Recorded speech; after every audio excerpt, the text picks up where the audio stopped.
I always come home for 4 months or so, and my mother's health is not real good, and my wife's foster mother's health is not real good. And so I just thought, I don't want to spend a bunch of time running back and forth across the Atlantic Ocean to come home to see how things are going. So I just thought, I'll stay home for a year or two, and who knows what'll happen from there. Did you know Don before this season? No, I didn't. I just met him in winter workouts when we started working out. So I knew he was a legend back here, back in the day. He was inducted. I've seen him up on the wall at our school, but I didn't really hear about him until I saw him in the newspaper that he was going to be our new head coach.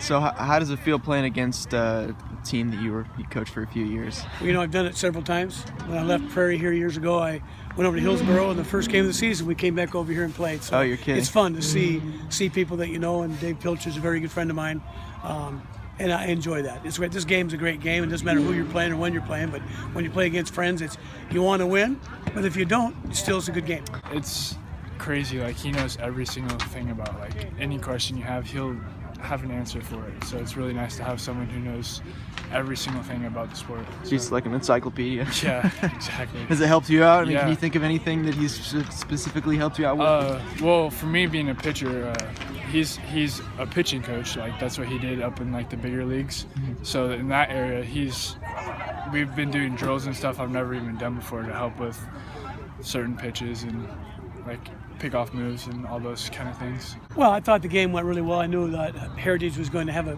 pretty solid team. And the bottom line is, the teams that make the most mistakes end up usually not being successful. We got a real young team, a really enthusiastic group of guys, and there's a lot of learning that's got to take place. But we've been in all 3 games we've had. We're right down to the wire, and we just haven't been able to hold on. But with as many sophomores and freshmen in there as we have, it's going to take some time. But I'm encouraged.